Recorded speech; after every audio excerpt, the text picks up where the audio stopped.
உள்ளாட்சி தேர்தல் தான் எல்லாரும் கேட்டாங்கன்னா உரிய பங்கு தரப்படும் உங்களுக்கு. ஒவ்வொரு கட்சிக்கும் கூட்டணியில் இருக்க கட்சிக்கும் உரிய பங்கு உள்ளாட்சி தேர்தல். அதான் புசியானந்த் வந்து அவர் 50% கட்சிக்காரங்களுக்கு டிவிக்கு, மீதி 50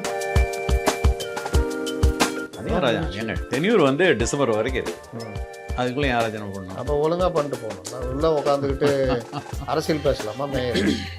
மேயர் அரசியல் பேசலாம், அது வேணால் தவிர்த்துருக்கலாம்.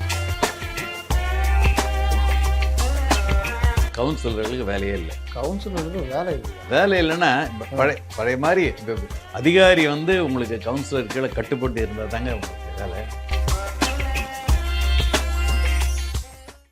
வணக்கம் நேயர்களே, அரசியல் அறிவும் தொடரில் அறிவாலயம் சேகர் சாரோட தொடர்ந்து பேசிகிட்டு இருக்கிறோம். பல உள் தகவல்கள் அதுதான், அது சொல்ல மாட்டார், இருந்தாலும் நம்ம வந்து அப்படி இப்படி ஏதாவது பேசி ஈஸி கொண்டு வரலான்னு ட்ரை பண்ணுறோம். அழுத்தக்காரன்னு நீங்களே பேரையும் கொடுத்துட்டீங்க. சரி, அந்த அழுத்தக்கார்ட்ட இன்னும் கொஞ்சம் விஷயம் கேட்போம். வணக்கம் சார். வணக்கம். இந்த 35 கோடி கொடுத்து எம்எல்ஏக்கள் பேரம் பேசின விஷயம் எந்த அளவுக்கு அது வந்து அரசியல் வட்டாரத்தில் ஒரு பெரிய பரபரப்பை ஏற்படுத்தியிருக்குது, குறிப்பாக அறிவாலயம் வட்டாரங்களில்? அறிவாலயம் வட்டத்தில் ஒன்றும் பெருசாக அவங்க இதில் நேரடியாக தலையிட்ட மாதிரி தெரில. வேணா தனிப்பட்ட முறையில் செந்தில் பாலாஜியினுடைய தம்பி தான் அதில் மெயினாக முக்கியமாக பேரில் பேர் இருக்குது. அவர் தான் அதில் இது பண்ணாருன்றாங்க. தனிப்பட்ட முறையில் அவர் பண்ணியிருக்கலாம். தனிப்பட்ட முறையில் அவங்க ஏன் பண்ணணும்? பண்ணி அப்புறம் சொல்லி அப்புறம் கடைசியாக பண்ண ஒப்புதல் வாங்கி முயற்சி முதல்ல ஒரு முயற்சி எடுத்து இந்த மாதிரி இருக்குன்னு, பட் அது சரியாக வரல. எங்கே அதுக்குள்ளே தான் இதாகிடுச்சு. இப்போ இவங்களும் பண்ணுறாங்க. இப்போ இவங்களும் வந்து விஜயும் டிவிக்கேவும் ஒரு பக்கம் வரவங்களாம் இது பண்ணிக்கிட்டு இருக்காங்க. இந்த பக்கமும் இவங்கள சொல்கிறாங்க குதிரை பேரன், அவங்க இவங்கள சொல்கிறாங்க குதிரை பேரன்ட்டு. மொத்தத்தில் ரெண்டு பக்கமும் குதிரை பேரன்ட்டு. ஒரு ஆளுங்கட்சி எம்எல்ஏட்டு நேராக போய் பேரம் பேசுறது, அமௌண்ட்டு கொடுக்குறோம் நீங்கள் வாங்க மாற்றி ஓட்டு போடுங்கன்னு பேசுறது ரொம்ப மோசமான ஒரு விஷயம். முன்னுதாரணம். ஆனால் எந்த அளவுக்கு அதில் உண்மை, அதில் என்ன நடந்திருக்குன்னு தெரியல. விசாரணை அளவில் இருக்கிறதுனால ஒன்றும் தெரியல, வெளியே வரல. இவங்க சொல்கிறாங்க, அவங்க என்ன இது பண்ணுறாங்கன்னு ஒன்று தெரியும். அந்த எம்எல்ஏ இன்னது வரைக்கும் ஒன்றும் வெளியிலையும் பேட்டி எதுவும் தந்த மாதிரி இல்லை. அவர் இப்போ சென்னையில் இருக்காரா? அவருக்கு சம்மன் கொடுத்துருக்காங்க, போலீஸ் தகவல் மட்டும்தான். இப்போ நமக்கு அதை வச்சு தான் சொல்கிறேன். இல்லை, இன்றைக்கி அவருக்கு சம்மன் போயிருக்கு, அவர் இல்லை, எங்கேயுமே இல்லை, அவருடைய பூர்வீக வீட்டில் சம்மனை கொடுத்துட்டு வந்திருக்கோம் அப்படின்னு காலிலேருந்து தகவல். செந்தில் பாலாஜிக்கும் அசோக் குமாருக்கும். அசோக் குமார் தான் அதில் மெயின். அவங்க முன்ஜாமீன் கேட்டு எஃப்ஐஆர் போட்டிருக்காங்க. செந்தில் பாலாஜி அவர் வேற 2-3 இது இருக்குல்ல, அவர் அந்த இதில் கூட அறப்போர் இயக்கத்தில் ஒரு கேஸ், அது கூட அது ஏதோ இது பண்ணி வச்சுருக்காங்க. இல்லை, இது வந்து தேவையில்லாத வேலை அப்படின்ற மாதிரி திமுக வட்டாரத்தில் ஏதாவது பேச்சு அடிபடுதா மற்ற தலைவர்கள் மத்தியில் கேட்குறேன்? அப்படி ஒன்றும் அதை ஒன்றும் இவங்க என்னவோ அது என்னவோ பெரிய அளவில் அப்படி நடந்த மாதிரியே இங்கே ஒன்றும் இது பண்ணல. ஒருவேளை ரகசியமாக வேணா நடந்திருக்கலாம், எனக்கு அதை பற்றி தெரியல. ஆனால் பெரிய அளவில் அது ஒன்றும் பெரிய பாதிப்பு மாதிரி இல்லை. அந்த மாதிரி முழு மூச்சோடு அவங்க இறங்கி பண்ணுற மாதிரி தெரியல நான் பார்த்த வரையில். இல்லை, இந்த சபாநாயகரை தோக்கடிச்சு என்ன பண்ண போகிறாங்க? ஏன் அவர் மேலே அவ்வளோ கோபம்? சபாநாயகரத்தை கூட அரசாங்கத்துக்கு அது ஒரு டேமேஜ் தான். சபாநாயகர் தோக்கடிச்சா சபாநாயகர் மட்டும் பதவி விலக போகிறாரு. அப்படி இல்லை, சபாநாயகர் தோக்கடிச்சாலும் ஒரு இமேஜ் போயிடும். அடுத்து இமேஜ் எப்படி போகும்னா, ஆளுங்கட்சியிலேருந்து 10 பேரை வேலைக்கு வாங்கி அவங்க மாற்றி போட்டாங்கன்னா அது அந்த இமேஜ் வந்து அது இந்த அளவுக்கு ஆளுங்கட்சிக்குள்ளேயே இவங்க பூந்து விளையாடுறாங்கன்ற மாதிரி தானே போகும். கரெக்ட். இப்போ இது இப்போ ஒன்று முடிஞ்சதுன்னு வச்சுங்களேன், அடுத்து இந்த 6 மாதத்துக்குள்ளே அடுத்தது ரெடி ஆகுன்றது கிட்டத்தட்ட அவங்களும் உஷாராயிடுவாங்கல்ல. இன்னொன்று 10 பேர் மாற்றி போடுறாங்க அப்படின்னா, இப்போ எம்ஜிஆர் மாதிரி உளவுத்துறையை முடுக்கி எல்லாரையும் கண்காணிக்க வச்சாங்கன்னா, இப்போ அப்படி தான் எனக்கு வந்த தகவல் என்னென்னா, எல்லோரையும் கண்காணித்ததில் ஆளுங்கட்சி எம்எல்ஏக்களில் இந்த மாதிரி பேரம் பேச விவகாரம் வெளியே வர ஆரம்பித்தோடனே ஒரு பெரிய வலையை விரித்து தான், அதாவது ஆதாரங்கள்லாம் திரட்டிட்டு தான் பிடிச்சிருக்காங்க அப்படின்ற மாதிரி தகவல் வருது. இருக்கும். ஏன்னா அது பெரிய அளவில் அந்த மாதிரி ஒரு முயற்சி எடுத்தால் தான் அது நடக்கும். பட் அது இப்போ தான் வந்து என்னென்னா 3 மாதம் 6 மாதம்னு வெளியில் வந்தோன்னா அது கரெக்டாக இருக்கும், கோயின்சைடான மாதிரி ஆகிப்போச்சு. அதை தான் கேட்குறேன். ஒரு பக்கம் செந்தில் பாலாஜி அந்த குரூப் இப்படி பண்ணுறாங்க, கட்சிக்கு தலைமைக்கு தெரியாமல். ஆனால் அவர் ஸ்பேஸ் சண்முகம் சொல்கிறாரு, இவர் திமுக தலைவர் பேசுறது பார்த்தா 2 கணக்கு போட்டால் கரெக்டு தான்ற மாதிரி சொல்லி. இப்போ திமுக தலைவர் பேசுறது எப்படின்னா கட்சிக்காரனுக்கு ஒரு நம்பிக்கை உண்டாகணும். இப்போ எடப்பாடி அப்படி தான் சொல்கிறாரு. இப்போ எடப்பாடி இப்போ மாவட்ட பேரை சேர்ந்து தான் பண்ணுறாங்கன்னு சில பேர் சொல்கிறாரு. இப்போ எடப்பாடி அது நீங்கள் சொல்கிறது அது அப்புறம். ஆனால் இப்போ எடப்பாடியும் தனியாக மாவட்ட நிர்வாகிகளோட ஆலோசனை, அப்போ அந்த பை எலெக்ஷன் நம்ம ஜெயிச்சே ஆகணுங்கிறாரு. அது நம்பிக்கை தானேங்க. ஆமா, அது அது மாதிரி அது தப்பு. இல்ல 3 மாசத்துல கலைஞ்சிரும், 6 மாசத்துல இந்த ஆட்சி வீழ்ந்துரும்ன்றது வேற. கட்சிக்காரனுக்கு ஒரு நம்பிக்கை உண்டாக்குனாதான் அவன் தொடர்ந்து அதுல வேகமா ஏங்க, இருக்கான். அரசியல்ல அரிச்சூடியில ஆரம்ப நிலையில இருக்கிறவங்க கூட இந்த ஆட்சி 6 மாசத்துல கவனம் நம்ப அப்படி மாட்டாங்க. இல்லைங்க. இப்போ வந்து இவர் சொல்ல முடியுமா திமுகவில் இன்னும் 10 வருஷம் இருக்குன்னு சொல்ல முடியுமா? அப்படி சொல்ல முடியாது. ஆனா நம்ம எதிர்க்கட்சியா செயல்படுவோம். ஆமா, அதே அது சமயத்துல இடைத்தேர்தலில் ஜெயிக்கணும்னு சொல்றதுல தப்பு கிடையாது. ஆமா. ஆனால் 6 மாசத்துல கவுந்துரும், 3 மாசத்துல கலைஞ்சிரும், நிலைமை கல்யாண அப்படி வீட்டுல இருக்கு. போய் இது இப்ப சொல்லலையே. ம். அந்த எடப்பாடி நம்பிக்கை வாக்கெடுப்புலன்னு அப்பவும் அதே மாதிரி தான் 30 நாள் 100 நாள் சொல்லிட்டு அவர் இருந்தாங்க. சொல்லுவாரு. ஆனா அது நடக்காது. அப்படி ஆனா ஒரு புரிஞ்சுக்கலாம். நம்பிக்கை எதுக்கு கட்சிக்காரங்களுக்கு ஒரு நம்பிக்கை உண்டு. அடுத்து நம்ம தான் வரும். சார், நடக்கிறத ஓரளவுக்கு பாசிபிலிட்டிஸ் இருக்கு. ஒரு தலைவர் சொன்னார்னா பண்ணிடுவாரு. 2017 கூட இப்படி சொன்னாரு, நடத்திட்டாரு அப்படின்னு இருந்தா கட்சிக்காரன் நம்புவான். இன்னைக்கு இருக்கிற நிலைமையில இது அறுதி பெரும்பான்மை கூட இருக்கிற கூட்டணி கட்சிகள் வெளியே போகாத அளவுக்கு பக்கா லாக் பண்ணி மினிஸ்ட்ரி போஸ்ட்டு, அதே மீறி கொஞ்சம் நஞ்சம் திருமாவளவன், காதர் மொய்தீன்லாம் ஒரு விசுவாசத்தில் பேசியிருந்தவங்களையும் போட்டு அடிச்ச அடியில் காதர் மொய்தீன்லாம் நீங்கள் திமுகவுக்கு அவ்வளோ ஒரு விசுவாசியாக இருந்தவர். ஆமா. இன்றைக்கி அவர் ஓப்பனாக சேலஞ்ச் பண்ணி அடிக்கிறாரு. அப்போ அவரை போய் சீண்டி இன்றைக்கி எல்லாரும் அந்த சைடு வந்து நின்றுக்கிட்டு இருக்கிறாங்க. இந்த நிலமையில் எங்கேருந்து ஆட்சி கவிழுன்றது தலைவர் சொல்ல முடியும்? கவிழுமான்றது தெரியாது. ஆனா அது ஒரு இது அரசியல்ல உங்களுக்கு வேற எப்படி சொல்லுவாங்க? இல்லை, அரசியலில் வேறு விஷயம் சொல்லுவாங்க. அதுதான் ஒரு நம்ம எதிர்க்கட்சியாக செயல்படுவோம், இந்த ஆட்சியை அகற்றும் போராட்டத்தை நாம் தொடர்ந்து நடத்துவோம், அது இதெல்லாம் சொல்லலாம். 3 மாசத்துல கலைஞ்சிரும், 6 மாசத்துல முறிஞ்சிரும் அப்படின்னா இது என்ன கல்யாணமா இல்லை வேற எதுவுமா? சரி, கூட்டணி கட்சிகளை ஏன் இந்த அளவுக்கு திமுக சீண்டி எதிரில் கொண்டு போய் நிப்பாட்டாங்க? இவங்களே நிப்பாட்டாங்க, ஏன் இந்த அளவுக்கு? இல்லை கூட்டணி கட்சிகள் வந்து வெளியே போயிட்டு நேரடியாக வெளியே போனதுன்னு ஒரு குரூப் போனாங்க. இங்கே இருந்துக்கிட்டே இங்கே ஓட்டை வாங்கி எம்எல்ஏ ஆகிட்டு அங்கே போய் பதவி ஏற்றுக்கிட்டு திட்டுறாங்க. இவங்களை திட்டுறாங்கல்ல, அதை தான் அவங்க இல்லையா, அவங்க யாரும் இவங்களை விமர்சனம் பண்ணல. காங்கிரஸை கணக்கில் சேர்த்துக்காதீங்க. இல்லை ஏன்னா காங்கிரஸில் 2 குரூப்பு. அதில் ஆரம்பத்தில் இருந்த நீங்கள் தேர்தல் கூட்டணி வைக்கும்போது இருந்தே மாணிக் தாகூர், ஜோதிமணி, KS அழகிரி, ராஜேஷ்குமார் இவங்கெல்லாம் அந்த கூட்டணி அகைன்ஸ்டாக தான் பேசியிருந்தாங்க. பிரவீன் சக்கரவர்த்தி இல்லை ஆரம்பித்ததே அப்படி தான். உங்களுக்கு வந்து காங்கிரஸ் தான் முதல்ல ஆரம்பிச்சது. உடனே இவங்க பதிலுக்கு இவங்க பேச ஆரம்பித்தாங்க. ராசா மற்றவங்கலாம். அதே மாதிரி அப்புறம் அவருக்கு காதர் மொய்தீன் அவர் விமர்சனம். அவர் ஒன்றும் விமர்சனம் பண்ணலையா? 2வது நாள் முதல்ல நீங்கள் சொல்கிறது. அதுக்கப்புறம் ஒன்றும் பண்ணலையா அவர்? இவர் திருமாவளவன்லேயே அந்த விசிகேலே அதே மாதிரி திரும்ப அவங்க வந்து அந்த அது ஆனால் விசிகே தான் கொஞ்சம் பேலன்ஸ் பண்ணி கொண்டு போகிறாங்க. VCK communist. ஆமாம். மதிமுக ஆட்டோமேட்டிக்காக அதிமுக விட்டுருங்க, அவர் வந்து அது போயிட்டாங்க. இப்போ முதல்ல கொஞ்சம் பேசாம தானே இருந்தாங்க. ஆமாம், பேசாமல் இருந்தாங்கன்னா அவங்களுக்கும் தேவை இருக்குல்ல. தேவை இருக்கு. இல்லை உங்களுக்கு வந்து இவங்க கேட்குறது என்னென்னா போயிட்டாங்க ஏதோ ஒரு தேவை அடிப்படையில், இல்லை அகில இந்திய அந்த கட்சிகளுடைய அகில இந்திய தலைமை முடிவு பிரகாரம் போயிட்டாங்க. ஆனால் அந்த கட்சியினுடைய மாநில தலைவர்கள் நல்ல நட்போடு இருக்காங்க. இன்னும் ஒரு படி மேலே போய் எங்கள் தலைவர் ஸ்டாலின் சொல்கிற அளவுக்கு காதர் மொய்தீன்லாம் இருந்தார். ஆமாம். இன்றைக்கி அது போய் அவருடைய சுயமரியாதையை தொட்டு இல்லை அவர் சுயமரியாதை தானே. 2வது அவரும் இப்போ காதர் மொய்தீன் வச்சுக்காருக்கு வச்சுங்க. அவர் வந்து அவருடைய இதை நிலைநாட்டி ஆகணும். அப்போ அவருக்கு விமர்சனம் பண்ணால் தான் அது சரியாக வரும். விமர்சனம் வேறு. அப்போ விமர்சனம் பேட்டியில் சொல்கிறதுலாம் வேறு. அவரை ரொம்ப சீண்டி எதிர்நிலையில் போய் இப்போ முரசொலியில் எழுதுறது, சண்முகத்தை பற்றி முரசொலியில் எழுதுறது, இதெல்லாம் என்ன ஆயிடுச்சா? தலைவர்கள் பேசுறது, நாங்கள் போட்ட பிச்சையில் தான் நீங்களாம் இருக்கீங்கன்ற மாதிரி பேசுறது. சிபிஎம்லாம் ஒரு நேரம் ஒரு நாள் ஒரு ஸ்டாண்டு, அடுத்த நாள் இன்னொரு ஸ்டாண்டு.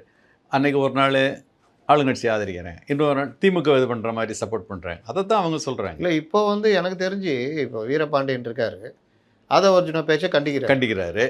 இவரையும் கண்டிச்சாரு, இவங்களையும் கண்டிக்கிறாரு. அது நல்ல நிலைப்பாடு தானே. அது 2 பேர்த்தையும் பேலன்ஸ் பண்ணி போகிற மாதிரி. பேலன்ஸே கிடையாது, தவிர 2 சைடு சுற்றிக்காம. அவங்க என்ன சொல்ல வராங்க, டிஎம்கேல நீங்கள் அங்கே ஆதரவு கொடுத்துட்டீங்க, அங்கே கிட்டத்தட்ட கவர்மெண்ட்லேயும் பங்கேற்றுட்டீங்க, அப்புறம் திருப்பி இங்கேயும் எதுக்கு பேலன்ஸ் பண்ணுற மாதிரி போயிடணும். பேலன்ஸ் பண்ணுற மாதிரி எங்களையே நீங்கள் வந்து பேலன்ஸ் பண்ணுறீங்கன்னு கேட்டு சண்டை வரலையே. ஆற்றாமையில் திமுக புலம்ப ஆரம்பித்த அப்புறம் தானே பிரச்சனையே வருது. இவங்க ஏதாவது சொன்னோன்னா அவங்க பதிலுக்கு முரசொலியில் எழுதுனாங்க. அப்புறம் அது நீங்கள் சோபா மாடல் அரசு தலைவர் போக முன்னாடியே சோஃபா போச்சுன்றதெல்லாம் திருமாவளவன்லேருந்து எல்லாரையுமே கேவலப்படுத்துகிற விஷயம் இல்லை அது. இன்னொன்று, வாக்குகள் 2 சைடும் தான். இந்த கூட்டணி கட்சியுடைய வாக்குகள்னால்தான் திமுக ஆட்சி பிடிச்சது. திமுகவுடைய பலத்தினால தான் இந்த கூட்டணி கட்சிகளே எம்எல்ஏக்கள் கிடைச்சாங்க. நீங்கள் சொல்கிறது கரெக்டு. கூட்டணி பலம் பெரிய பலம் தான், எல்லாரும் சேர்ந்தாத ஒரு இதுதான். இருந்தாலும் இங்கேருந்து போயிட்டாங்களேன்னு கோவம் தான்.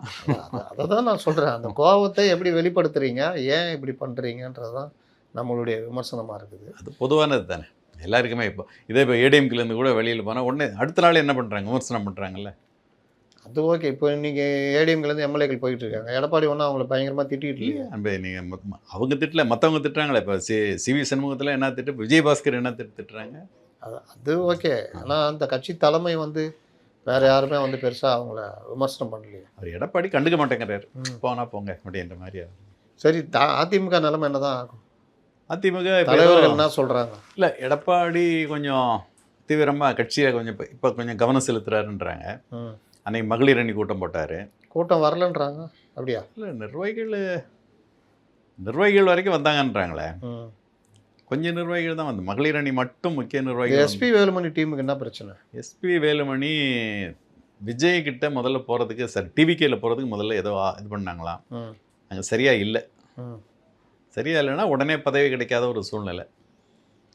வெறுமனே வந்து 10ஓட 11 இருந்தால் அதுக்கு சரி, அது இவங்களால அதை ஏற்றுக்க முடியல. அந்த நிலைமையில் வந்து உங்களுக்கு இப்போ அவரும் அந்த முடிவை கொஞ்சம் தள்ளி வச்சுருக்காரு. ஏடிஎம்கேல இப்போதைக்கு நீடிக்கிறேன்ட்டார். இப்போ அவருடைய இது என்னென்னா, ஏடிஎம்கே திரும்ப நம்ம இது பண்ணணும், ரீவேம்ப் மாதிரி பண்ணி கொஞ்சம் கட்சியை பண்ணணும்னு பார்க்குறாரு. தாவேகா போகிற மனநிலையில் இருக்கிறேன், அது வரைக்கும் அதிமுகவில் இருக்கிறேன், அதிமுகவை நான் சரி பண்ண போகிறேன்னா இது என்ன மனநிலை? ஆனால் இல்லையா, அவர் முதல்ல இருந்தார், எங்களுக்கு பொதுச் செயலாளர் இவர் தான் சொன்னார், வேலுமணி. அது சொன்னார்ல. இப்போ என்ன இவங்க எடப்பாடி என்ன இப்போ அவங்களெல்லாம் சேர்த்துக்கிட்டால் திரும்ப பிரச்சனை வரும். அதனால் அவர் இவங்களை கண்டுக்கிட மாட்டேங்கிறார். யாரை? வேலுமணியை. மன்னிச்சு சேர்த்துக்கிட்டேன்ட்டாரா? சேர்த்துட்டாங்க. இருந்தாலும் இல்லையா, அன்னைக்கு கூட வாக்கெடுப்பில் பாருங்க, அந்த வெளிநடப்பில் போகல, கலந்துக்கல. அதான் சேர்த்துக்கிட்ட பிறகு இவர் கூப்பிடலன்ற. இவங்க என்ன சொல்லாங்க, எடப்பாடி எங்களை கூப்பிடலை. சிவி சண்முகம் கூட நேற்று என்ன சொன்னார், நான் கட்சியில் இருக்கேனானே தெரியல, அதுதான் எடப்பாடியை கேளுங்க. அதுதான் கேட்குறேன். இப்போ மன்னிச்சு ஏற்றுக்கிட்டேன் அப்படின்னு சொல்கிறாங்க. ஆனால் அது ஏற்றுக்கிட்டேன்றதுடைய அர்த்தம் என்ன? பழைய பதவிகளை கொடுக்கணும். பழைய பதவினா அது உங்களுக்கு சிவி சண்முகம் போன்ற தலைவர்கள் விழுப்புரத்தில் மாவட்ட செயலாளராக வேற ஒருத்தர் இருப்பார். இவர் அங்கே என்ன அரசியல் பண்ண முடியும்? சிவி சண்முகத்தை மீறி அவரும் அரசியல் பண்ண முடியுமா? அவர் ஒரு ஆளை போட்டுட்டார். அவங்க ஏடிஎம்கே என்ன தரப்பு சொல்கிறாங்கன்னா, ஒரு ஆளை ஏற்கனவே போட்டாச்சு, திரும்ப அவர் ஒரு வாரம் 10 நாளில் திரும்ப மாற்றினா. ஒரு ஆளை போட்டுட்டீங்க, அந்த ஆளை விட சிவி சண்முகம் முக்கியமான தலைவர். ஆமாம், இவர் தலைமை முக்கியமா, இவர் முக்கியமா? இவர் தலைமை கழகத்தில் இருக்க வந்துடுறாருல்ல. தலைமை கழக பதவின்றது உங்களுக்கு தெரியாதா? அது டம்மி இல்லை, திரும்ப அவரை தூக்கிட்டு நீ போ அப்படின்னா அதுவும் ஒரு குழப்பத்தை உண்டாக்கும். இப்போ அவர் இது அதனால அவர் புதுசாக வந்தவரை தூக்கிட்டு போட்டாலே குழப்பம் உண்டாகும்னா, பழசாக இருக்கிற தலைவர் திரும்ப கட்சிக்கு வந்தவருக்கு எதுவுமே கொடுக்காம இருந்தால் அது இன்னும் சிக்கலாகும். இது ரெண்டும் பிரச்சனை இருக்கு. அதனால தான் இவர் தலைமை எடப்பாடி என்ன பண்ணணும், கூப்பிட்டு பேசியிருக்கலாம். அதாவது செய்யலாம்ல. ஆமாம், அது பேசியிருக்கலாம். ஆனால் அவர் என்ன நினைக்கிறாரு, இவங்களை கூப்பிட்டு பேசி இது பண்ண வேண்டியதில்லை, அவர் போகிறவங்க போங்கன்றாரு. அவர் தான் அன்னைக்கு கூட ஒரு இதில் சீக்கிரம் போங்க போகிறவங்கலாம் அப்படின்றாரு. ஆனால் அவர் எடப்பாடி உறுதியாக இருக்காராம், போகிறவங்க போட்டோம், அவங்களெல்லாம் நம்ம பிடிச்சி இழுத்து வைக்க முடியாது, போகிறவங்கள வச்சு மற்றவங்கள வச்சு நம்ம கட்சியை நம்ம பழைய மாதிரி கொண்டு வந்துடலான்னு அவர் நம்பிக்கிட்டு இருக்காரு. இப்போ அன்றைக்கி கூட மாவட்ட செயலாளர் கூட்டம் ஆரம்பிச்சிருக்காரு, ஒவ்வொரு மாவட்டமாக ரிவ்யூ. இப்போ அதான் சொல்கிறாராம், புதுசாக நிர்வாகிகள் இது பண்ணுங்கள், கட்சியை பழைய மாதிரி கொண்டு வாங்க, அடுத்து நம்ம கண்டிப்பாக அதை ஆட்சியை பிடிக்கிற அளவுக்கு ஒரு பெரிய இது கொண்டு வரணும் அப்படின்னு. குறிப்பாக அந்த தோத்த இடங்கள்லாம் நிச்சயமாக ஜெயிச்சாகணும், அதுக்கு உண்டான வேலைகளெல்லாம் ஆரம்பிக்கன்னாராம். இந்த மரகத குமரவேல் அன்றைக்கி அந்த செங்கல்பட்டு கண்டிப்பாக நம்ம ஜெயிக்கணும், அதுக்கு உண்டான வேலைகளெல்லாம் செய்யுங்க அப்படின்னாராம். அது மாதிரி அந்த புதுக்கோட்டை விராலிமலை, இப்படி ஒவ்வொரு இடமா அதில் ரொம்ப கவனம் செலுத்துகிறாங்க. இடையில பை எலெக்ஷனு வர வேண்டான்னு ஒரு பக்கம், அது ஒரு பக்கம் மனுலாம் போட்டுக்கிட்டு இருக்காங்க. தேர்தல் வந்தால் சமாளிக்கலான்னு.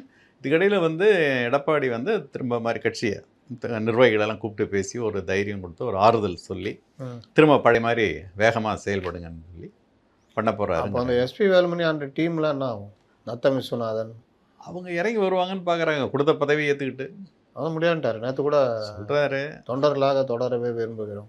ஆமாம், தொண்டர்களாக இருக்கட்டும் அப்படின்னு.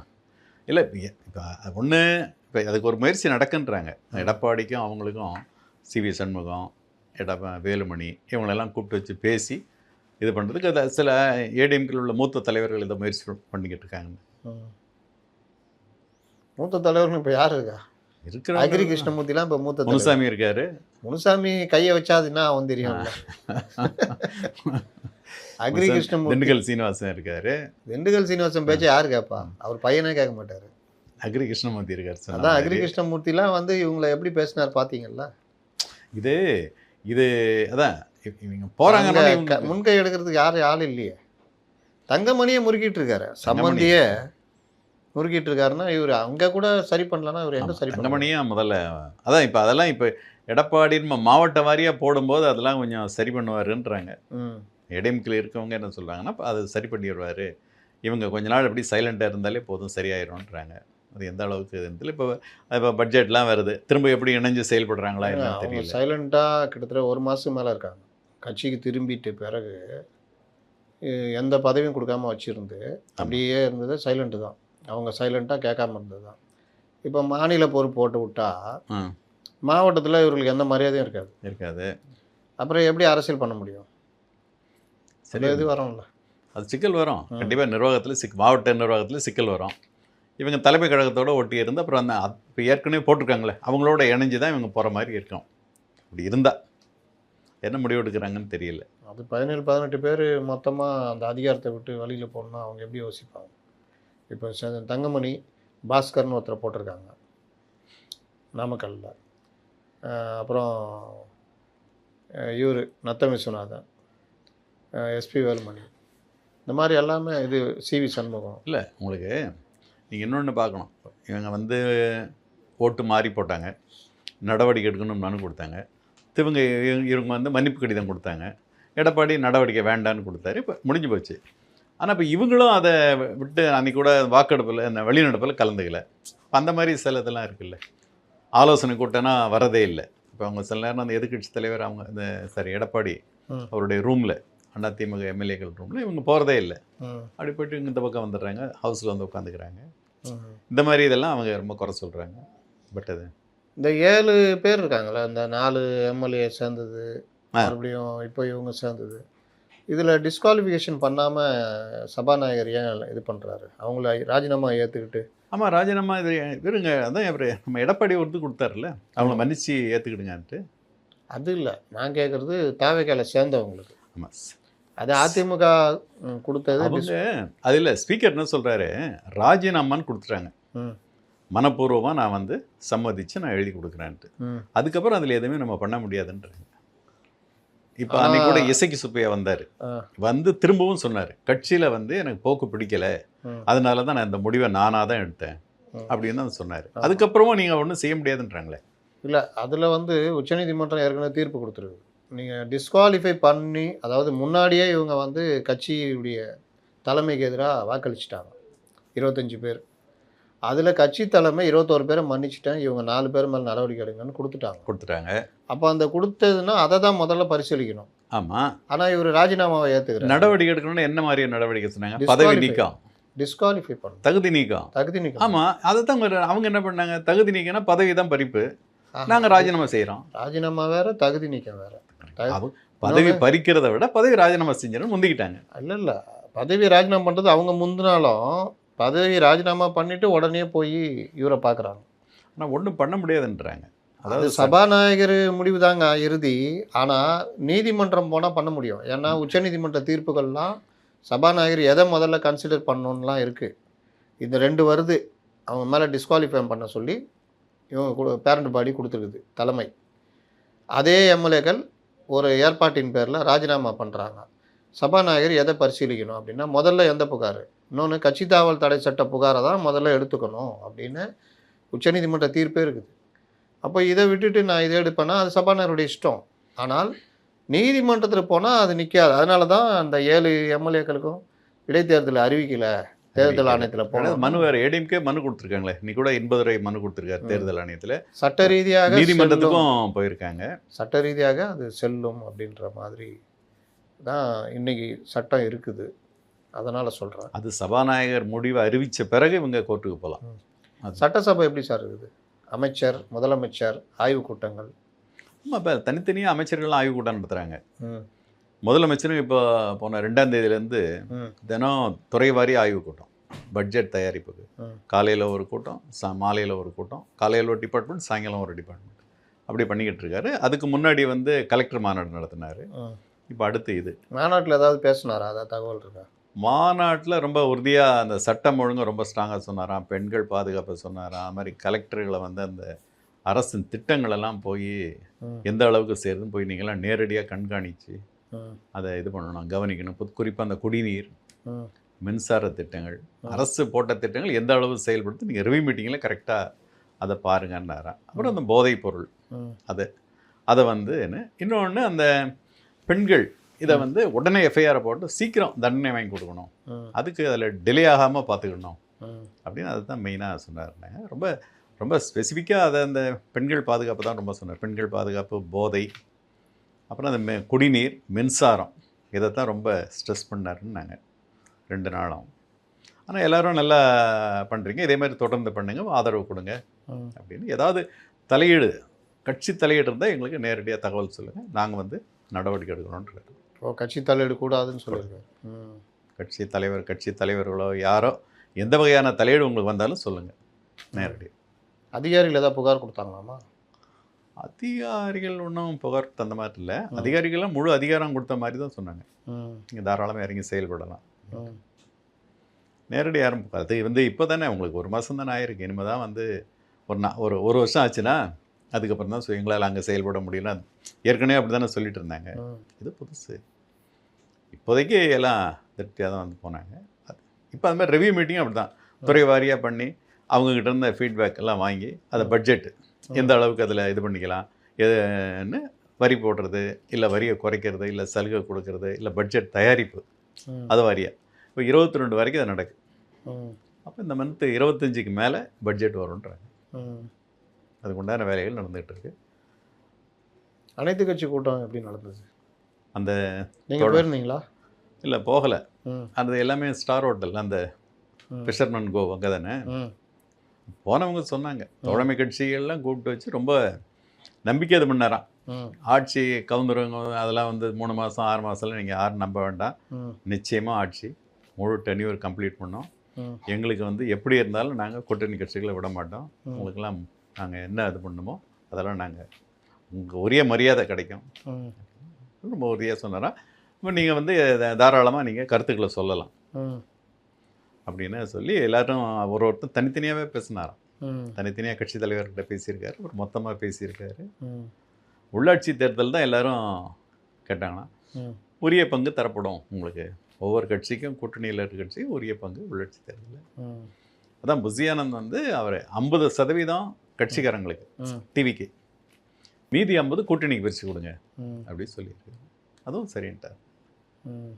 அதனால் உள்ளாட்சி தேர்தல் எதிர்பார்த்துட்ருக்காங்க. இப்போ அந்த இடைத்தேர்தல் முடிஞ்சதுன்னா அதை வச்சுருவாங்கன்றாங்க. இடைத்தேர்தல் அறிவிக்கலையே?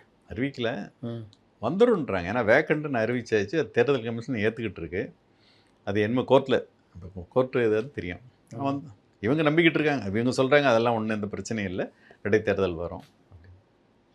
இப்போ இந்த அனைத்து கட்சி கூட்டத்தில் இப்போ மற்ற அதிமுகவினர் இப்போ புதுசாக சேர்ந்துட்டு இருக்கிறவங்க கட்சிக்காரங்க அவங்களுக்கெல்லாம் இடைத்தேர்தலில், இப்போ இடைத்தேர்தலில் உள்ளாட்சி தேர்தலில் கொடுப்பாங்க, அவங்களுக்கும் உண்டு. அதுதான் இப்போ இந்த 50% இப்போ இவங்க கட்சிக்காரங்களாயிடுறாங்கல்ல. புதுசாக வந்தவங்களுக்கு கொஞ்சம், ஏற்கனவே இருந்து வந்தவங்களுக்கு கொஞ்சம். ஆனால் அவங்களுக்காக தான் ரொம்ப இந்த ஆனந்த் ரொம்ப ஃபைட் பண்ணுறாருன்னு. நம்ம அவங்கள விட்டுறக்கூடாது. யார்? அதான் ஏற்கனவே இருக்கவங்க, அப்புறம் வந்தவங்களுக்கு கொஞ்சம் மரியாதை, அதுக்கப்புறம் மீதி தோழமை. இந்த கட்சியில் இணைக்கிறதுலேயே 2-3 கருத்து இருக்குதுன்றாங்க தாவேக்காக்குள்ள. இந்த விஜயபாஸ்கர் இவங்கெல்லாம் சேர்த்தது ஆனந்துக்கெல்லாம் விருப்பம் இல்லை அப்படின்னு. விஜயபாஸ்கர் நிறைய விமர்சனம், எல்லாமே விமர்சனம் பண்ணிக்கிட்டு இருந்தாங்க. ஆனால் அவர் எந்த இதுவுமே நான் எதிர்பார்க்கலன்ற மாதிரி தான் அவர் வந்திருக்காருன்றாங்க. வழக்குகள்லாம் அதான் அன்றைக்கி நிர்மல்குமார் சொன்னார், வழக்கு அவங்களே பார்த்துக்க வேண்டியதான், நாங்கள் அதில் எதுவுமே தலையிட மாட்டோம், அவங்க பார்த்துக்க வேண்டியதான். அதனால் அவங்க அதில் நாங்கள் எதுவும் இன்ஃப்ளூயன்ஸ் பண்ண மாட்டோங்கிறாங்க. இப்போ எம்ஆர் விஜயபாஸ்கர் மேலே கூட கேஸ் இருக்குது. ஒவ்வொருத்தரும் வந்து அது நீங்களே பார்த்துக்கங்க உங்கள் கேஸ். அப்படி இருக்கிறவங்கள எதுக்கு சேர்க்கணும்? சேர்த்துட்டு நீங்களே பார்த்துக்கன்னு சொல்லணும். அதெல்லாம் சேர்க்காமே இருக்கலாமே. சேர்க்காம அது சரி, அவங்க கட்சிக்கும் கெட்ட பேர். இவங்க வந்து அந்த மாவட்டத்தில் இவங்க டாமினேஷன் தான் இருக்கும். இப்போவே கூப்பா கிருஷ்ணன் ரொம்ப ஆடிக்கிட்டு இருக்காருன்ற மாதிரி சொல்கிறாங்க. கூப்பா கிருஷ்ணன் பையன்தான் திருச்சியில் வேட்பாளர்னே சொல்கிறாங்க. இந்த திருச்சி ஆமா, பை திருச்சி எலெக்ஷன் கிழக்கு. வரல அவர் வருவாருன்றாங்க. ஆனால் அவர் ஏற்கனவே அங்கே தான் இருக்கார் அவங்க பையன். எதிர்பார்ப்போட தானே வராங்க. வரவங்களே அரசியல்வாதி தானே, உடனே ஏதாவது பதவி கிடைக்குமா அது கிடைக்குமா அப்படி தானே. இப்போ இதில் இவர் திருமாவளவன் போய் சிஎம்ஐ பார்த்துருக்காரு. மாமா அன்றைக்கி வந்து தனியாக பார்த்துட்டு போனார் கோட்டையில். வந்ததுக்கப்புறம் முடிஞ்சு கூட பத்திரிகையாளர் சந்திக்கிறாருனாங்க. அப்புறம் சந்திக்கலை. இல்லை ஏதாவது கோரிக்கை வாரியம் கேட்டிருக்காங்கன்னாங்க அன்றைக்கி அந்த தோழமை கட்சியில். வாரியங்களும் கேட்டாங்கன்னாங்க. தோழமை கட்சிகளா எல்லாம் வாரியம், வழக்கறிஞர், எல்லாத்துலேயுமே எல்லாத்துலையும் உரிய இது கொடுக்கப்படும் சொல்லியிருக்காரு. அன்றைக்கி அதுவும் வரும். அப்போ நீங்கள் சொல்கிற மாதிரி இதெல்லாம் கொஞ்சம் பிரித்து கொடுப்பாரு. பிசிகே, காங்கிரஸு, ஐயுஎம்எல் இந்த மாதிரி. இப்போ இந்த சென்னை மாநகராட்சியில் இந்த மேயர் போராட்டத்தில் இறங்குறது, மேயர் கூட்டத்திலேயே ஏன் தேர்ந்தெடுத்தாங்க அந்த ஆட்சியை அப்படின்னு மக்கள் வந்து இப்போ இது பண்ணுறாங்க, மேயரை பேசுறது, இதெல்லாம் எப்படி? மேயர் வந்து உங்களுக்கு அவங்க கட்சிக்காரங்க, அவங்க வேறு எப்படி பேச முடியாங்க? நீங்கள் நான் மேயர் தான் இருந்தாலும் நான் கட்சிக்காரங்கன்னு கேட்கல. சரி, கட்சிக்காரங்க மேயர் ஆகிருக்காங்க. மேயர் பெரிய அவ்வளோ பெரிய கட்சிக்காரங்களா? அப்படி இல்லை. நேராக போய் இப்போ உங்க சிஎம்ஐ பார்த்து நான் மரியாதை நிமித்தமாக சந்திச்சேன்னா என்ன ஆகும்? இங்கேயும் விமர்சனம் வரும். புரோட்டோகால் பார்க்கணும்லங்க. புரோட்டோகால் பார்க்குறோம். எப்படியும் கை வைக்க போகிறாங்கன்னு தெரியும் அவங்களுக்கு. கை வைக்க போகிறாங்க, கால் வைக்க போகிறாங்க. அப்புறம் மேயர் புரோட்டோகால் அந்த சிஎம்குரிய மரியாதை கொடுக்குமா வேணாவா? பார்த்தாங்கன்னா கட்சியில் ஏதோ ஒரு இது பாதிக்கன்னு நினைப்பாங்க. இப்போ சப்போஸ் வந்து இப்போ சென்னை மேயர் போய் பார்க்க, சரி அப்படின்னா கட்சி தோல்வி அடைஞ்சிச்சு, ராஜினாமா பண்ணிட்டு போவாங்க. அதே ஏங்க டென்யூர் வந்து டிசம்பர் வரைக்கும் இருக்குது. அதுக்குள்ளே யார் ராஜினாமா பண்ணணும்? அப்போ ஒழுங்காக பண்ணிட்டு போகணும்ல. உள்ளே உட்காந்துக்கிட்டு அரசியல் பேசலாமா? மேயர் அரசியல் பேசக்கூடாது. அது வேணால் தவிர்த்துருக்கலாம். அது பட்டு அது அவங்க விருப்பம். இப்போ நீங்கள் புரோட்டோகால்ன்றீங்க. இல்லைங்க, இவங்க அரசியல் பேசுகிறாங்க, கவுன்சிலர்கள் வர்றதில்லை, எதையும் திமுக தலைமையும் கண்டுக்கிறது இல்லை. இது எப்படி சரியாக இருக்கும்னு கேட்கு. இப்போ கவுன்சிலர்களுக்கு வேலையே இல்லை. கவுன்சிலருக்கு வேலை இல்லையா? வேலை இல்லைன்னா பழைய மாதிரி அதிகாரி வந்து உங்களுக்கு கவுன்சிலர் கீழே கட்டுப்பட்டு இருந்தால் தாங்க உங்களுக்கு வேலை. நேற்று கூட ஒரு திமுக கவுன்சிலர் போய் ஒரு இடத்துல மிரட்டி 20 லட்சம் கேட்டு வாங்கி அது அரெஸ்டே பண்ணியிருக்காங்க. திருவட்டியூர். இல்லை வேலை இல்லைன்றீங்க. இல்லை வேலை இல்லைன்னா வேலை இருக்கும். அப்போ முந்தினா ஏஇ வந்து காலையிலே கேட்பார், என்ன சார் நீங்கள் செய்யணும், இன்றைக்கி என்ன செய்யணும். இப்போ அப்படி கேட்க மாட்டார். எம்எல்ஏ தான் இப்போ கண்ட்ரோல் போயிடுறாங்க. இப்போ அன்றைக்கி திருவைக்கிறவங்களாம் என்னாச்சு? அப்போ கவுன்சிலர்னா அங்கங்கே போய் ஏதாவது பண்ணிட்டு கிடக்கணும். மக்கள் பணி எதுவும் பண்ணக்கூடாது. ஆளுங்கட்சினாலே உங்களுக்கு வந்து மக்கள் பணி எதுவும் மக்களுக்காக போயிட்டு இந்த இடத்துல சரியில்லைன்னு மக்களுக்காக நின்று கவுன்சில் அது பழக்கமே இல்லை, ப்ராக்டிஸே விட்டு போயிடுச்சு. அதான் பிரச்சனை. சரி, அந்த ப்ராக்டிஸ் இருந்திருந்தால் கவுன்சிலருக்கு 5 வருஷம் இல்லை, ஆட்சி இல்லாதப்போ வேலை இருக்கும். எனக்கு தெரிஞ்சு திமுகவில் நான் பார்த்து எங்கள் வார்டுலலாம் எக்ஸ் கவுன்சிலராக இருப்பாங்க. அவங்க வாட்டில் காலையில் எழுந்திரிச்சு அங்கே போவாங்க, இது பண்ணுவாங்க, இது கேட்பாங்க, எதாவது ஒன்று பண்ணிகிட்டு இருப்பாங்க. கவுன்சிலர்கள் இப்பவும் போகிறாங்க. சில இடங்களில் கவுன்சிலர் அவங்களா போய் ரவுண்ட்ஸ்லாம் போகிறாங்க. இருந்தாலும் பழைய மாதிரி அந்த இது சொல்கிறேன், அதிகாரிகள் மத்தியில் ஒரு மரியாதை அது இல்லை. அதனால் இவங்க என்ன பண்ணுவாங்க, சில சோர்வடைஞ்சிருவாங்க. என்ன போனாலும் ஏய் நம்மளை ஒன்றும் கேட்க மாட்டார், சொன்னால் கூட சரிங்க எம்எல்ஏ சொல்கிறத கேட்டுக்கிட்டான்னு பாரு. இப்போ திமுக தலைவர் திடீர்னு வெளிநாடு பயணம். ஆமாம், பல அமைச்சர்கள், முன்னாள் அமைச்சர்கள் வாயை விட்டு மாட்டிக்கிட்டு கைது. இன்னும் சிலர் வழக்கில் சிக்கி வெளிநாட்டில் மருத்துவமனையில் சிகிச்சை. இன்னொருத்தருக்கு சம்மன் கொடுக்க போலீஸ் தேடுது. இதில் எங்கே மறுசீரமைப்பு பண்ண போகிறாங்க? மறுசீரமைப்புனா இப்போ வந்து ஏற்கனவே இவங்க நிறைய கருத்துக்கள்லாம் வந்தது. ஏற்கனவே மனு வாங்கினாங்க, குழு போயிட்டு வந்துச்சு, அது அறிக்கை கொடுத்துச்சு. அதுக்கப்புறம் என்னங்க இன்னொரு குழு போடுறீங்க? இல்லை அதில் நிறைய இடத்துல புகார் வந்து தான் எங்களை வந்து சரியாக கேட்கல, கருத்து கேட்கல. அப்போ இந்த குழு ஒரு ரவுண்டு போயிட்டு வருமா? இந்த குழு இப்போ சில இடங்களில் வந்து புகார் வந்திருக்குல்ல, தோற்று போனவங்களே அந்த குழுவில் போட்டால் தோல்விக்கான காரணத்தை அவங்க எப்படி தேட முடியும்? இப்போ இன்னும் கருத்துக்களை இன்னும் டீப்பாக தெரிஞ்சுக்கங்கன்றாங்க.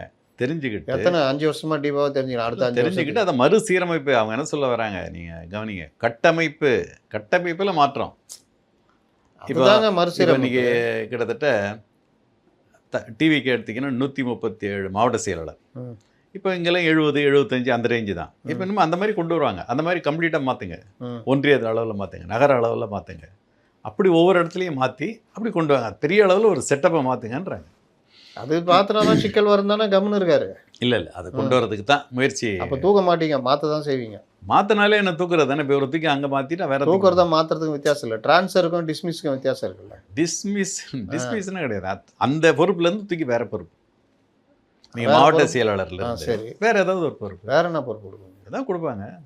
வேற என்ன? ஒரு அணி மாவட்ட செயலாளர் தரலாம், துணை தலைவர் தரலாம், இல்லை தமிழ் தலைமை கழகத்தில் ஒன்று தரலாம், எவ்வளோ தரலாமே.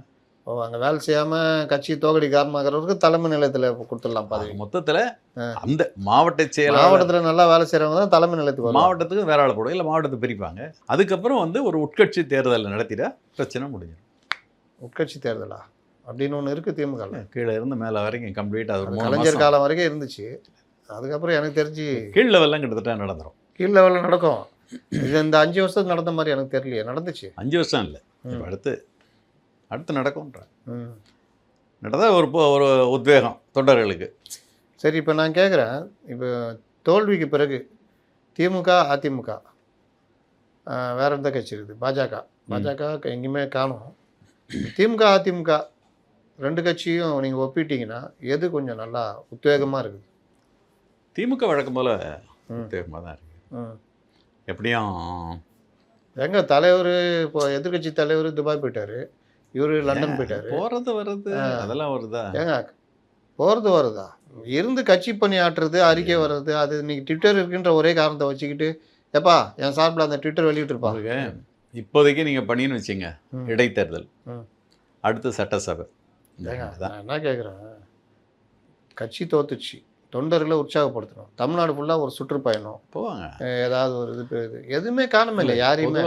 இப்போ ஏற்கனவே இவங்க சொன்னாங்கல்ல, ஒரு 6 மாதம் இல்லை ஒரு 3 மாதம் செயல்பாடுகளை பார்த்துட்டு அதுக்கப்புறம் நாங்கள் தமிழகத்தில் சீர்வலையும் சட்டம் ஒழுங்குன்னு மீட்டிங் போட்டு ஒரு 5 ஊரில் போய் உதயநிதி பேசினாருன்னா நல்லாயிருக்கும்.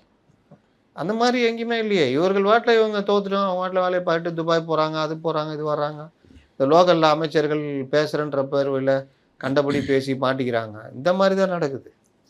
பெருசாக ஒன்றும் இல்லையே. அப்புறம் நீங்கள் அது ஆக்டிவாக இருக்குன்றீங்க. ஆக்டிவாக இருக்குன்னா தொண்டர்கள் மத்தியில் ஒரு இதில் இருக்குது. பட் அது நீங்கள் சொல்கிற மாதிரி செயல்பாடுன்னு அது எப்படி கொண்டு வராங்கன்னு தெரியாது. நடைபயணம் போகிறாங்களா, இல்லை வந்து நீங்கள் ஊர்வலம், கண்டனம், போராட்டம் இந்த மாதிரி ஏதாவது வருதான்னு தெரில. பட் எதிர்கட்சியாக செயல்படும் தீவிரமாக அந்த இதுதான் ரெடி ஆகிட்டு. சரி, இந்த அறிக்கைகளையும் அதிகமாக ஆங்கில வார்த்தைகள் வந்துக்கிட்டு இருக்குது. இப்போ எல்லாமே ஆங்கிலம் தான். கிண்டலுக்குரிய விஷயமாமா. அப்போ தமிழை விட்டுடலாமா? இப்போ ஆங்கிலம் தான் இப்போ எல்லாமே வந்துகிட்டு இருக்கு. எல்லா கட்சியுமே இப்போ யார் தமிழ் தூய தமிழ் யாரு? நீங்கள் தான் தமிழுக்கு சொந்தக்காரர்ல. தமிழில் வார்த்தைகளே இல்லையா? ஒரு அறிக்கை நான் என்ன சொல்கிறேன், இவர் பேசும்போது ஏன் ஆங்கில வார்த்தைகளில் கலந்து பேசுகிறாருன்னா நான் கேட்க வரல. ஒரு அறிக்கைன்றது சாதாரணமாக தமிழில் தான் இருக்கும். ஆங்ஸைட்டி, பேனிக்கு, ஏன்னா தமிழ் புலவர்களுக்கு பார்த்தீங்களா, இந்த எண்டில் அந்த எண்டு போயிடுவோம், நடுவில் நாங்கள் வந்து சாதாரணமாக இருக்க மாட்டோம். அது எப்படி வேணால் பண்ணு. இப்போ வந்து பொதுவாகவே வந்து சாதாரணமாக பேசும்போதே ஆங்கில வார்த்தை எல்லாருக்கும் வருது. சாதாரணமாக பேசும் பொழுது நல்லா சொல்லுங்க, பேசும் பொழுது வருது. அதை தவிர்த்துட்டு பேசுகிற தலைவர்லாம் இருக்காங்க. ஜெயலலிதா அவ்வளோ ஆங்கில புலமை உள்ளவங்க. ஆனால் ஒரு வார்த்தை அவங்க பேசுகிற வார்த்தையில் ஆங்கிலம் கலந்து வராது. சிதம்பரம் அவ்வளோ நாலேஜ் உள்ளவர். அவர் பேட்டிகளில் ஒரு இடத்துல கூட தமிழ் இது ஆங்கிலம் கலந்து வராது. நீங்கள் பேசுறது நீங்கள் அப்படியே ஆங்கிலத்தில் அப்பாட்டக்கர் தான். நான் என்ன கேட்குறேன், அறிக்கைன்றது எழுதி கொடுக்கறது. அதில் என்ன ஆங்ஸைட்டி, என்ன பேனிக்கு இல்லை, அது என்னென்னு பெரிய தப்பு இருக்க மாதிரி தெரியல. அது காலத்துக்கு ஏற்ற மாதிரி மாற்றிக்க வேண்டிய, காலத்துக்கு ஏற்ற மாதிரி. அதெல்லாம் உங்களுக்கு எழுதி கொடுக்குற ஆள் இந்த மாதிரி பசங்களை வச்சுக்கிட்டு இந்த என்ன சொல்கிறாங்க ஜென்சி பசங்களாம் வச்சுருந்தா அவனுக்கு தமிழ் தெரியாது. அவன் திணிக்கிறான். திணிக்கும் பொழுது உங்கள் பேரில் வர அறிக்கை உங்கள் அறிக்கை இல்லைன்றது ஈஸியாக எல்லாருக்குமே தெரிஞ்சிடும். ஏன்னா தமிழ்ன்றது கொஞ்சமாவது இருக்கணும். இல்லாமல் நீங்கள் வாட்டில் தமிழ்லேயே அறிக்கை இல்லை, பேச்சு வழக்கில் நீங்கள் பேசுகிறீங்கன்னா அது யாரும் ஒன்றும் சொல்ல முடியாது. ஏதோ வந்துடுதுங்க தொடர்ச்சியாக பேசுகிறோம் அப்படின்னு. அது இல்லாமல் பேசுகிறது தான் ஒருத்தருக்கு அழகு. ஆனால் அது கிடையாது, மாறி போச்சு. நீங்கள் உட்காந்துக்கிட்டு அறிக்கை எழுதுறதுலேயே இந்த மாதிரிலாம் போட்டு இப்போ யாருமே அதை பின்பற்ற மாதிரி தெரியல. அப்போ நம்மளும் கண்டுக்காமல் போக வேண்டியதான். அவ்வளோதான். புள்ளிங்க ஸ்டைலில் நல்லா இது வச்சுக்கிட்டு கேட்டால் இன்றைக்கி எல்லாம் அப்படி தான் பசங்க இருக்காங்க, ஜென்சி ஸ்டைலில் இருக்காங்க. அதனால் ஜீன்ஸை கிழிச்சிக்கிட்டு போட்டுக்கிட்டு வருவோம். ஏன்னா எல்லாம் அப்படி தான் இருக்காங்க. கால மாற்றம் அப்படி தான் இருக்குது. நம்ம அப்படி பண்ணலாம். ஆனால் நம்ம தமிழர்கள் தமிழை விடக்கூடாது. தமிழ் எங்கள் உயிர் மூச்சு. தமிழ் தாய் வாழ்த்து பாடலைன்னா சண்டை போடுவோம். இப்போ விஜய்லாம் பேசலையா தமிழ் எங்கள் உயிருக்கு மூச்சு, அதெல்லாம் அப்படியே போங்க. இந்த பேச்சு ஒரு பக்கம், செயல் பார்த்தா வேறு மாதிரின்றது தான் பிரச்சனை. ரைட், நன்றி. வணக்கம்.